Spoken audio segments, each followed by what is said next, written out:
Welcome one and all to a new YouTube video, and today we are taking a look at how to drift VDC Heartland. Now, this track for a lot of people seems to be extremely difficult. I get a lot of messages every single day like, hey Brandon, could you do VDC Heartland? We are struggling on it and we need your help. So I took the time today to make this short little 5-minute video on how to drift this quirky little track. So first things first, I really want to go over the things you shouldn't do and some of the difficult points. So the first thing being the entry. Now, on the entry, you want to make sure you don't do what I just did right there, which is going too fast. Now, let me explain that.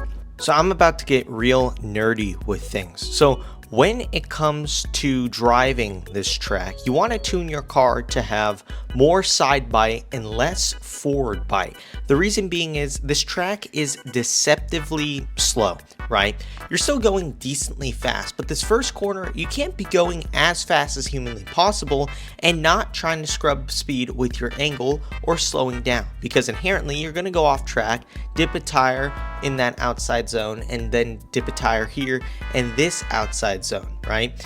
The goal with the first two corners, and this will line you up well for the rest of the track, is try to be as smooth, consistent, and just fluid as possible. Don't try to rush through it and be super duper fast, right? So as you can see in this next run, I nailed the entry, right? A little bit of left foot brake, scrubbing with angle, and then here I try to take it a little too fast and I drop tires, which you don't want to do. Now this goes for a lot of tracks in Assetto, but specifically this one, you just want to make sure you are as fluid, consistent as possible. Focus on the line rather than speed. So here, let's take a look at this lead run leading this guy in this Mustang, and then we'll commentate on it afterwards.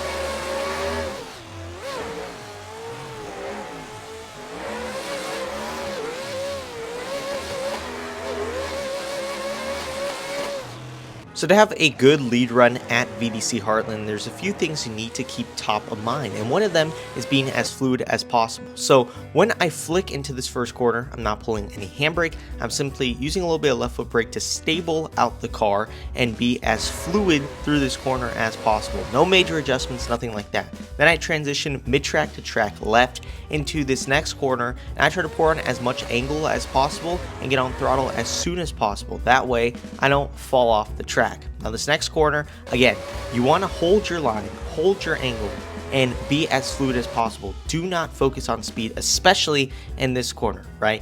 You want to make sure you have a nice fluid arc. Fluidity is key here. I'll say it again, and again, through that outer zone, through that inside clip, and then finish it off in this outer zone where you want to ride that wall.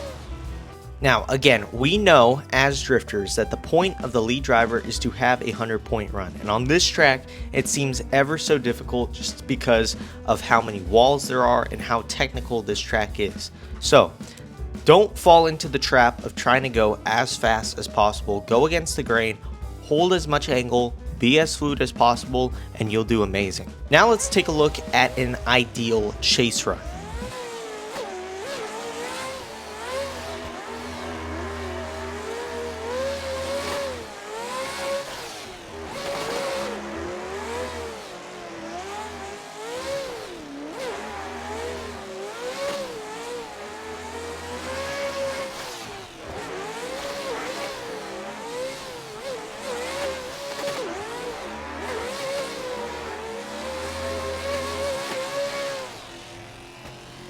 So we're going to take the chase run nice and slow here at VDC Heartland. So when I'm coming up onto the lead driver, here it's super easy to surge onto the door. So you need to be careful. And throughout this whole track, because I'm following a Mustang and just the natural of this track, I'm trying to aim my car towards the front tire of the lead car. This way, if I'm on the rear fender or even the door, I have the opportunity to hit a wall or fall off track. So aim for that front tire.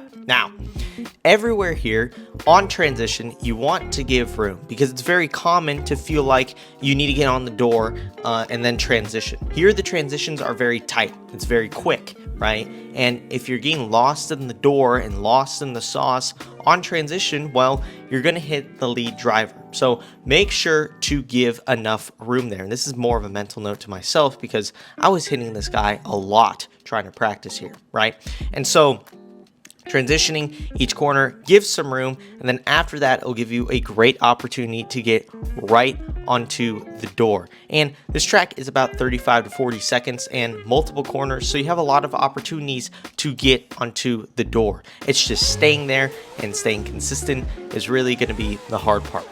So with that said, I hope you enjoyed this video. If you have any questions about this track or how to do anything on this track, make sure to leave it down below. Also, make sure to like and subscribe. It helps me make these videos and to keep going. Keeps me motivated, so that's always a good thing.